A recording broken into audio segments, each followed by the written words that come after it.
Take legal S4 channel पर आप लोगों का स्वागत है। साथियों, कल 28/5/2022 को पूरे देश के निवेशक एवं कार्यकर्ता सहारा इंडिया परिवार का विरोध करने के लिए तथा निवेशकों का जमा धन वापस दिलाने के लिए सहारा शहर लखनऊ में एकत्रित हुए थे तथा आंदोलन प्रदर्शन कर रहे थे।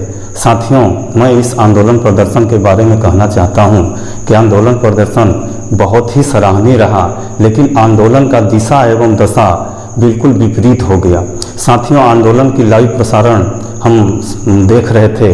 लाइव प्रसारण के दौरान हमने देखा कि निवेशकों का झड़प कई बार पुलिस से भी हुआ, लेकिन निवेशकों का सिर्फ एक मांग था, सुब्रत राय हमारा पैसा वापस करो, सुब्रत राय गिरफ्तारी करो, सुब्रत राय मुर्दाबाद। साथियों, हम ये कहते हैं कि अगर सुब्रत राय को गिरफ्तार कर लिया जाता है या सुब्रत राय को फांसी दे दिया जाता है तो क्या हम निवेशकों की जो समस्या है, हम निवेशकों का जो गाढ़ी कमाई का एक एक पैसा सहारा इंडिया परिवार के विभिन्न कंपनियों में जमा है, क्या वो पैसा हम लोगों को मिल जाएगा? साथियों, कतई नहीं मिलेगा।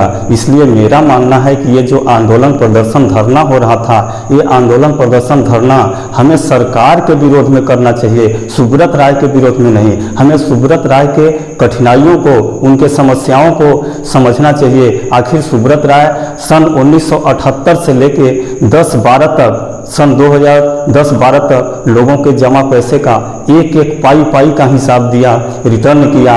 एक एक साल, 1.5 साल, 2-2 साल में 2 गुना, 3 गुना, 4 गुना करके पैसा दिया। लेकिन 2010 से ऐसा क्या हो गया कि लोगों के निवेश का पैसा रिटर्न करना उनके लिए समस्या जा रही है। तो हमें उनकी समस्याओं को समझना चाहिए। आखिर इसमें गलती कहाँ हुई है, उस गलती को समझना चाहिए। डायरेक्ट अगर हम उनके ऊपर दबाव डालेंगे तो उनके हाथ में, उनके कैपेसिटी में वो है नहीं, तो वो रिटर्न कैसे कर पाएंगे? साथियों, मैंने पूरे धरना प्रदर्शन का लाइव प्रसारण देखा। लाइव प्रसारण के दौरान ऐसा कहीं भी नहीं कहा गया कि मोदी सरकार हमारा पैसा वापस करे। मोदी सरकार ने सहारा इंडिया परिवार को लाइसेंस जारी किया है, उस लाइसेंस के तहत सुब्रत राय ने हम लोगों से पैसा जमा कराया है।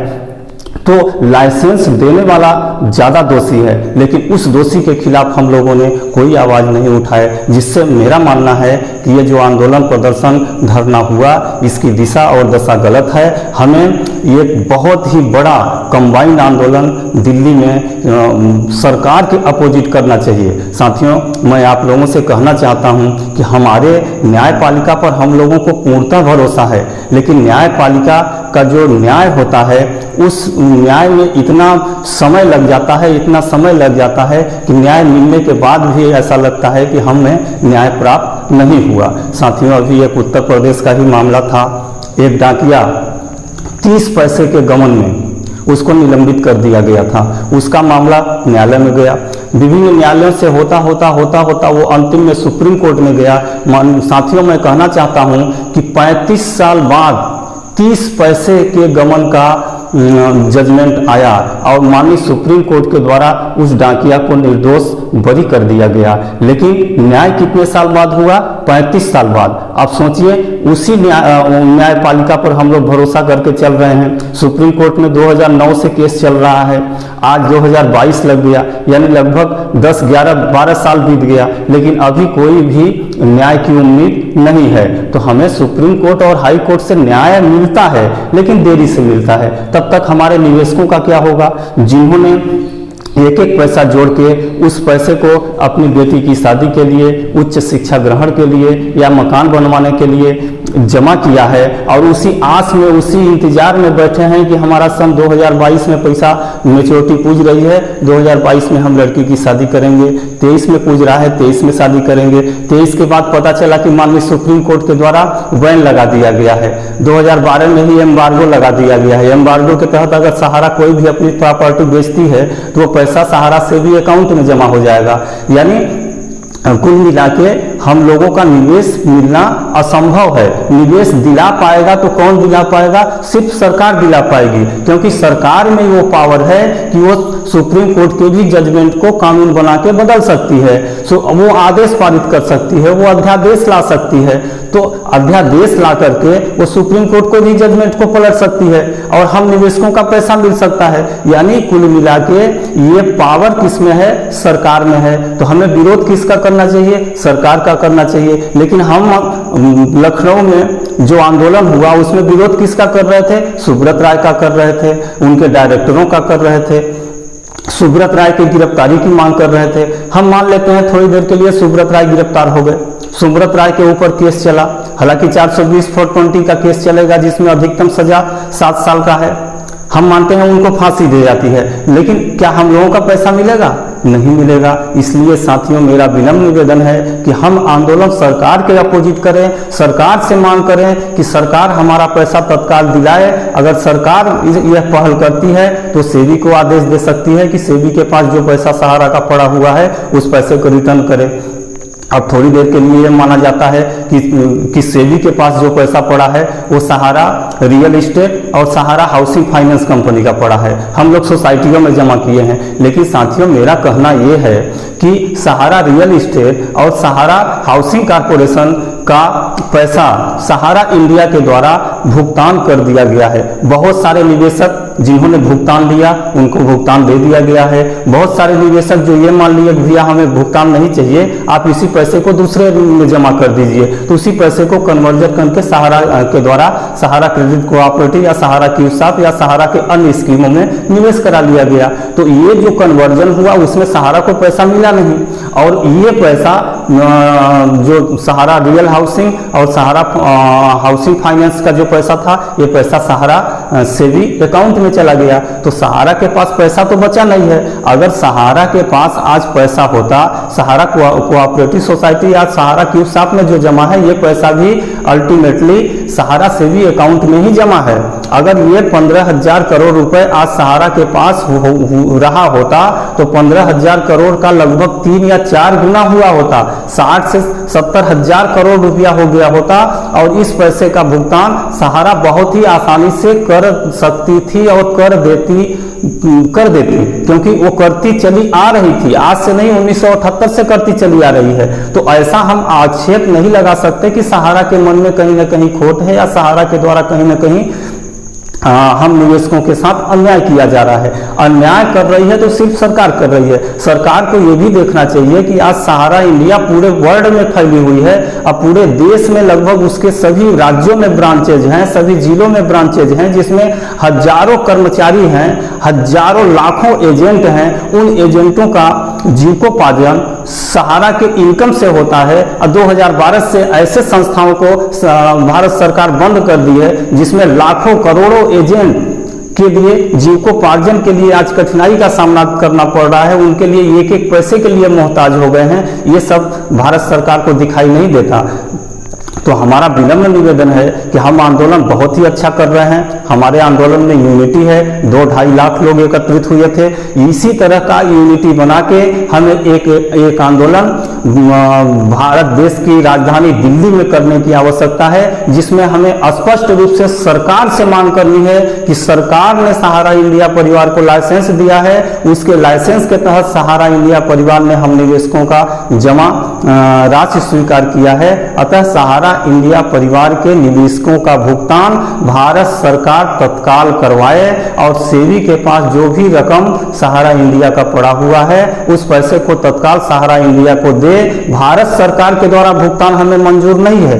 भारत सरकार सहारा इंडिया को पैसा दे और सहारा इंडिया अपने ब्रांचेज, अपने एजेंटों, अपने कर्मचारियों के माध्यम से लोगों का भुगतान कराए। और सहारा इंडिया के जो कर्मचारी हैं, जो एजेंट हैं, जो कार्यकर्ता हैं, उनके रोजगार की गारंटी भारत सरकार ले और उनको रोजगार मुहैया कराने की गारंटी ले, और ये भी गारंटी ले कि किसी भी एजेंट, किसी भी कार्यकर्ता की नौकरी हमारे बदौलत नहीं जाएगी।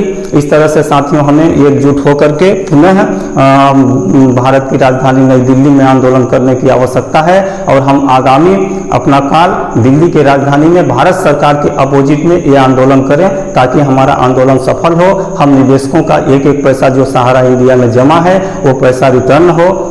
साथियों अभी हाल ही में दिल्ली हाई कोर्ट में जो SFIO जो एक जांचकर्ता एजेंसी है जो कि फ्रॉड से संबंधित केसों की जांच करती है, वो जांच कर रही थी, जिस पर सुप्रीम हाई कोर्ट ने रोक लगा दी। उसके अपोजिट में SFIO ने दिल्ली सुप्रीम कोर्ट में अपील की। सुप्रीम कोर्ट ने उनकी जांच को अलाउ कर दिया कि आप जांच कर सकते हैं। हम भी मानते हैं कि सहारा इंडिया का जांच होना चाहिए, लेकिन सहारा इंडिया माने सरकार को ऐसा लगता है कि सहारा इंडिया में बहुत सारे लोग ब्लैक मनी को रखे हुए हैं, माने काला धन रखे हुए हैं। लेकिन काला धन कौन रखा है? काला धन उसको मानते हैं जो सोर्स से अधिक हो। जैसे उसका एक क्राइटेरिया फिक्स कर दिया जाए कि जो व्यक्ति 10 लाख या 20 लाख या 50 लाख रुपया जमा किया है, उन व्यक्तियों का भुगतान रोक दिया जाए, उनका जांच किया जाए। जो 10,000, 5,000, 50,000, 5 लाख, 1 लाख, 10 लाख, 2 लाख जमा किए हैं, उन लोगों का तत्काल भुगतान कराया जाए। और ये वीडियो अधिक से अधिक आप लोग शेयर करें, और ये आवाज भारत सरकार तक पहुंचे कि ये भारत सरकार बहुत भारी गलती कर रही है, आम जनमानस के खिलाफ गलती कर रही है, लाखों लोगों के साथ गलती कर रही है, करोड़ों कर्मचारियों के साथ गलती कर रही है, करोड़ों कार्यकर्ताओं के साथ गलती कर रही है, उनके जीविकोपार्जन के साधन को छीन रही है। अतः भारत सरकार तत्काल हस्तक्षेप करे, सेबी को आदेश दे और सहारा इंडिया के माध्यम से भुगतान सुनिश्चित कराने का वचन दी। इसके अलावा जो अधिक अमाउंट जमा किए हैं, 10 लाख से अधिक अमाउंट जमा किए हैं, उन व्यक्तियों का अमाउंट रोक दिया जाए, उनसे उनकी फाइलों को इनकम टैक्स विभाग को भेज दिया जाए। इनकम टैक्स विभाग उनसे सोर्स का रिपोर्ट मांगे कि भैया ये पैसा आप कहाँ से पाए हैं, क्या आपका पैसा ये जेन्युइन है, आपकी मेहनत की कमाई का पैसा है। अगर मेहनत की कमाई का पैसा वो सिद्ध कर देते हैं तो उनके पैसे का भी भुगतान तत्काल कराया जाए। इसके अलावा भी अगर सहारा भुगतान करने में असमर्थ रहती है तो भारत सरकार की यह जिम्मेदारी बनती है कि सहारा इंडिया को अनुदान दे, उस अनुदान के माध्यम से वो अनुदान दे या कर्ज दे, उस कर्ज के माध्यम से सहारा लोगों के भुगतान को सुनिश्चित करे, भुगतान कराएं। अनुदान क्यों दे? क्योंकि सहारा इंडिया कहीं ना कहीं भारत सरकार के तरक्की में, भारत सरकार के भलाई में सराहनीय प्रयास किया है, सराहनीय कदम उठाया है। जैसे लोगों को रोजगार दिया है, अभी मान लीजिए करोड़ों लोग उसमें रोजगार कर रहे हैं, नौकरी प्राप्त कर रहे हैं, कार्यकर्ता बन के एजेंट के रूप में कमीशन प्राप्त कर रहे हैं, तो उनके कमाई को भी प्रभावित न हो, उनकी कमाई भी चलती रहे। उनकी कमाई को चलने के लिए भारत सरकार की यह जिम्मेदारी बनती है कि वो सहारा इंडिया को अनुदान दे, अनुदान के माध्यम से निवेशकों का पैसे का भुगतान हो। अनुदान देने का 2-3 कारण है। पहला कारण तो यह है कि 2012 से जो 15,000 करोड़ रुपया अपने पास जमा कर लिया, अगर किसी व्यापारी की पूंजी आप जमा कर लेंगे तो वह व्यापारी लाभ कहां से अर्जित करेगा? तो सहारा इंडिया को लाभ तो हुआ नहीं, तो भुगतान उसका दोगुना तिगुना कैसे करेगी? तो इसमें गलती किसकी है? इसमें गलती भारत सरकार की है। क्यों पैसा 15-10 साल से क्यों रखी है? तो इस तरह से मेरा मानना है कि सरकार की भी इसमें लापरवाही है और सरकार की पूर्णतः लापरवाही है। अतः सरकार की यह जिम्मेदारी बनती है कि सरकार तत्काल सहारा इंडिया को या तो लोन दे या तो अनुदान दे, जिसके माध्यम से निवेशकों के पैसे का भुगतान हो सके। जी दोस्तों, मेरा यही कहना है। मेरे वीडियो को लाइक कर दें और मेरे वीडियो को अधिक से अधिक शेयर करें, ताकि ये आवाज़ भारत सरकार के नुमाइंदों तक पहुंचे और वो जो कुंभकर्ण की नींद सो रहे हैं उनकी नींद भंग हो और तत्काल अध्यादेश लाएं। अध्यादेश के माध्यम से एक आदेश जारी कराएं कि सहारा इंडिया में जितने भी निवेशकों का पैसा है वो इस तारीख से भुगतान करना सहारा इंडिया चालू करे और अपने शाखा के माध्यम से भुगतान कराए। हमें भारत सरकार से भुगतान मंजूर नहीं है। जी दोस्तों, इस तरह से मैं आज की वीडियो समाप्त करता हूं। नमस्कार। मेरे वीडियो को शेयर और चैनल को सब्सक्राइब